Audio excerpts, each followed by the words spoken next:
Hey everyone, I'm going to give you a new recipe. My grandmother used to make this. I was raised on it, and my kids, I used to make this all the time. And the other thing was that hamburger soup that I already shared with you guys. Anyway, I don't know the Italian name for it, but there was a name for it and I can't find it now. But anyway, it is bacon, onion, pasta, and diced tomatoes in tomato juice, not tomato sauce. And sometimes my grandmother would take Roma tomatoes and she'd boil them and use those. And but I'm going to use this. It's easier and faster. And the pasta that she used to use, it was like spaghetti, but it was thick and it had a hole that ran all the way through it.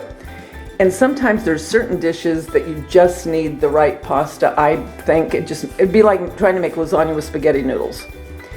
So I usually use penny pasta, the short ones, because they kind of resemble if it was long, although they're cut short. I don't know why I had to tell you all that, but anyway, I'm just going to use this pasta and bacon, onion, tomato. That's it. And it makes a pot full, and you can eat it for a couple days. And that's why I used to do it, because I had 5 kids as well. And I had to make things that were in bulk for that many kids, and especially when my sons got older. I mean, you know how much teenage boys eat? Forget about it. So anyway, I'll be back in just a minute, and I'll start cutting up the bacon and onion, and we'll put it into the pan. Okay, I'm gonna cut this onion up real quick. Have everything ready. I've got the water boiling right now for the pasta. If you look into my pantry, you will always see a lot of pastas, tomatoes. I personally use diced tomatoes a lot in different things. But if you have pasta and you have tomatoes, you can have a dinner, You can make it different ways.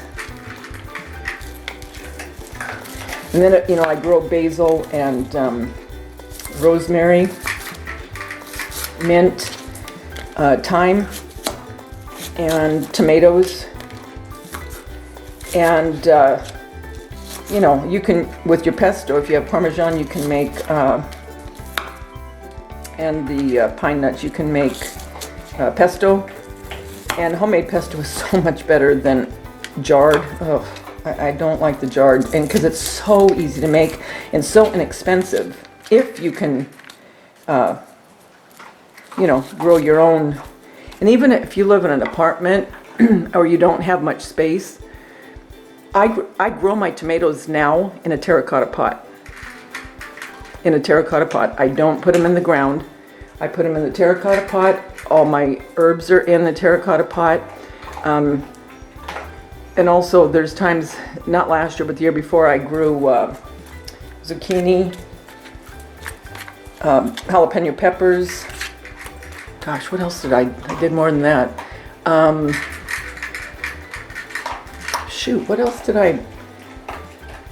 Zucchini, jalapeno peppers, tomatoes. I can't remember. There was something else, and I can't remember now. Anyway, and you can grow a lot of that in terracotta pots. So, think about it. But there's a lot of things, with the rosemary, I'll make a marinara with just Roma tomatoes, put that in, garlic. Hit you again, didn't I? I think that's my love tap every time I hit this stupid tripod. Your garlic, your olive oil, and then put in your tomatoes.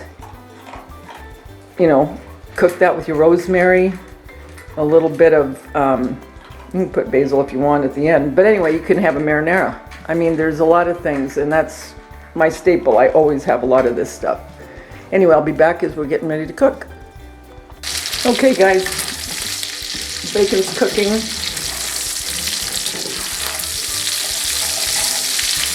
And I'm just about to add the onions. Every time I make this, I think of my one son, because I really like this. And it's not just that I like it, but I think when you are raised with certain things,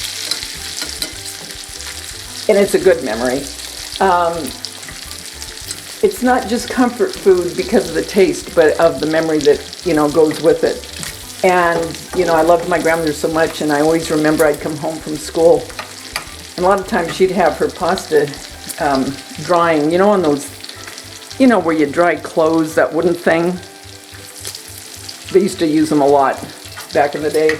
Anyway, I'd come home, and she'd have Undine or Frank or Tony Bennett, Sammy Davis Jr., whoever, and I could smell different Italian dishes cooking, and she'd have all her pasta drying, and it brings back very good memories to me.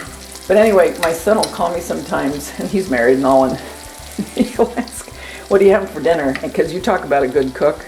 Oh my gosh, guy is amazing. I mean, the dishes he makes, and I keep telling him, you've got to go on YouTube, Jeremy. You're unbelievable. I think I have him halfway talked into it, and then I can go over and eat it. But anyway, he'll say, so what are you having? And I'll say, I can't tell you. And he goes, oh, mother, for the love of everything holy, don't tell me it's macaroni and bacon again. Because they were raised on it too. And he goes, how can you eat that so much? I said, I don't know, I just can. I mean, he's the type that is always making something new. And he'll make things up, and I'm telling you, it is amazing. And it isn't just amazing, it is the presentation that he does with it. You guys, I'm not kidding. If you want to see him cook, you put down in comments below so I can show him, because I don't think he thinks anyone would want to see it. I promise you, you will love, and he's got such a good personality anyway, that, I mean, he's funny, and he just has to have a little more encouragement. But every time I make this, if he calls me today and I tell him, I wish I could just record what he says, I may record what he says. I'm crying, I'm laughing so hard. And he always knows that when I pause and I don't say anything, he goes, I know what you're having, because I always know there's going to be some kind of comment. Anyway, okay, so that's just about ready, and as soon as it's just a little bit more brown, because I don't want to put the onion in right yet, I want to get some of that cooked off a little bit more. And then once it's done, you know, and the onion's done, I'll drain it. And I have my water boiling over to the other side, so I'll be back in just a couple minutes. Okay guys, the bacon's done now, okay? And you have to be careful, because once this starts getting brown, it'll burn really quick. Once it gets to a certain point, this is when you want to put the onion in. Right when it's to that point, if you waited any much longer, it would start to burn. Okay?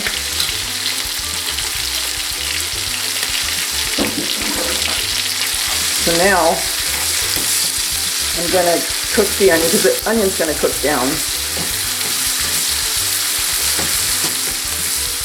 And at this point, you know, I mean, if you wanted, you can put garlic in it. I don't.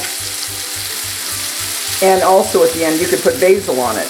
I mean, it's, you know, you could add things to it, but this is just how my grandmother made it, so this is how I eat it. Very simple dish, but I really like it. Have it with some crusty bread.